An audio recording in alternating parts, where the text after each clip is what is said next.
Panibagong buhay, panibagong pag-asa. Hello mga mami, magandang buhay. For today's video ay papapakita ko sa inyo ang aking niluluto habang tayo ay nagkukwentuhan. Sana po ay samahan niyo ako sa aking journey dito sa mundo ng pagbablog kasi po marami din po akong pangarap sa buhay at gusto ko po ding makatulong sa aking pamilya. Kaya naisip ko po na sumali dito sa mundo ng pagbablog para po nagbabaka sakali na mapaayos at makatulong sa aming pamilya. Kasi po matagal ko na po talagang pangarap magkakaroon ng maayos na bahay, mag-ayos na tirahan. Kasi yung aming bahay po ay sira-sira at ang aming tirahan po ay sobrang init. Kaya hirap na hirap po kami matulog sa tanghali. Sa labas po kami natutulog. Kaya pag tag-ulan naman po ay pumapasok yung tubig, bumaba sa tagiliran namin, sa gilid ng aming bahay pumapasok yung tubig sa amin kaya hirap na hirap po kami. Kaya gustong-gusto ko tumulong at gustong-gusto ko mapaayos ang bahay namin kaya sumali ako dito sa mundo ng pagba-vlog para po umaasa na baka sakaling pala rin ako mga mami. Kaya sana po ay samahan ninyo ako sa aking pangarap. Kasi kung wala din kayo, hindi ko din matupad ang aking pangarap. Kaya hopefully, follow nyo ako at panoorin nyo po ang simpleng pamumuhay ng aming pamilya. At ayan na po, sinalang ko na po yung aking panghalo sa aking gulay. Yan po yung taba ng baboy. Pasensya na po sa mga hindi kumakain. Sorry po. Taba po yun ng baboy. Inano ko lang po. Nilagay ko muna para maalis po at lalabas po yung taba niya. Yan po ang ginagawa ko pag nagluluto ako. Kailangan i-toasted ko muna siya para masarap ang labas ng ating gulay. Alam niyo po mga mami, ang hirap-hirap sa panahon ngayon lalo na pag isa lang ang nagtatrabaho. Yung tipong yung pamilya mo yung inisip nila na marami kang pera, inisip nila na ah, ma, ma, pag nasa Manila ka, marami kang pera, marami kang, basta yung tipong ganun. Tapos hindi nila alam na kung mahirap sa probinsya, mas mahirap sa syudad kasi lahat ng lahat ng pagkain, lahat ng galaw mo, pera, pera. Kaya sa mga kamag-anak ko na humihingi ng tulong sa akin, pasensya na po kayo kasi walang-wala din po ako. Kaya wag naman sana kayong magtampo. Kaya balang araw,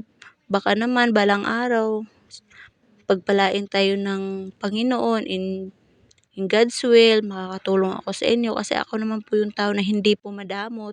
Kung meron ako, namimigay din naman ako at kung meron ako, tumutulong naman po ako ng taos sa aking puso at walang pag-alinlangan.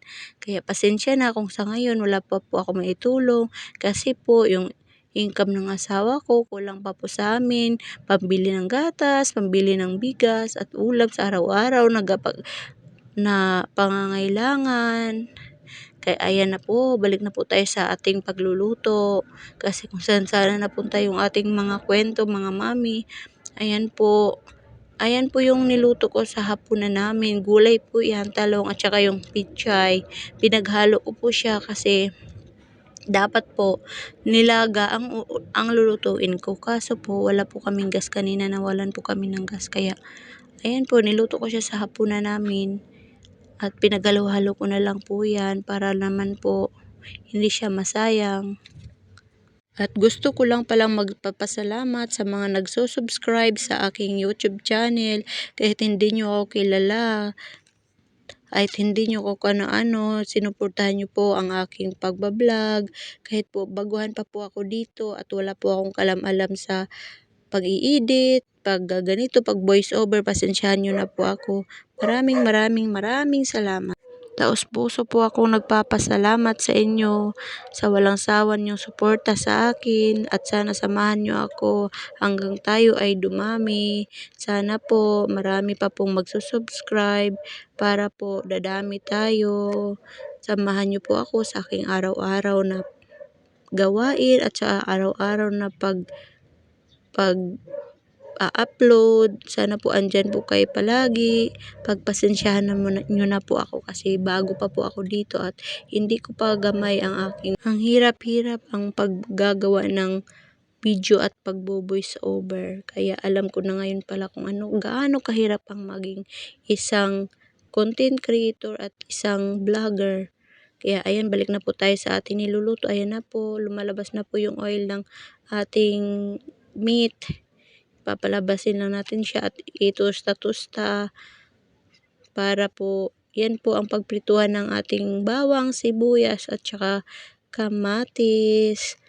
Yan po ang magsisilbing mantika sa ating mga sahog. Pagpasensyahan nyo na po ang paligid. Huwag nyo na po yan pansinin kasi nasa labas po ako nagluluto. Kasi wala po ang space sa aming loob. Kasi ang liit-liit lang po talaga ng aming tinitiran ngayon. Kaya ayan, magulo sa mata. Kaya huwag nyo na po yan pansinin. Kaya ayan po.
Tapos na po ako nagluluto sa aming ulam at ako naman ay nagpupunas at maglilinis ng aming munting ref. Maliit lang po itong ref namin.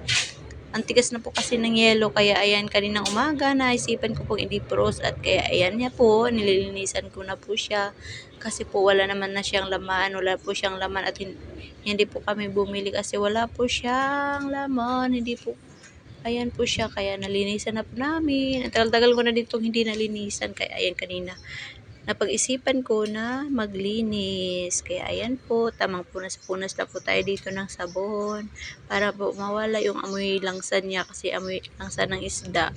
Kaya ayan, sinabunan ko muna siya, pinagpupunas-punas ko muna siya ng sabon.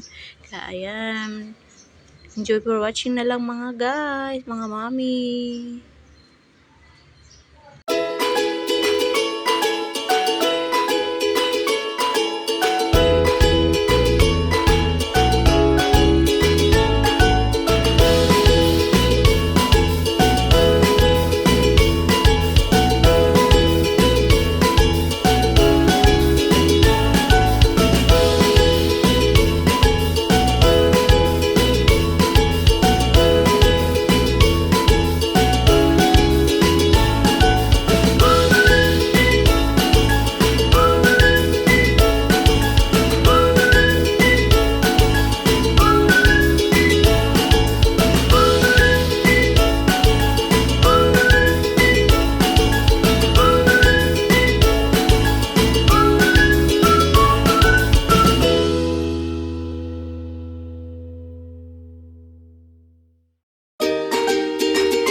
Po naglinis na rin, ako po yung naligo, ayan, nakaligo na po ako dyan, kaya po kain na po tayo, meron po tayong gulay, kunti na po lang po ang natira kasi kumain na po sila at namimigay po tayo, tsaka meron po ditong nilagang talong, kaya thank you Lord sa blessings, kain tayo mga mommy and daddy. Ayan na po, salamat po sa panonood sa aking video. Thank you for watching. God bless and more power sa inyong lahat. Salamat, walang sawang salamat sa inyong lahat.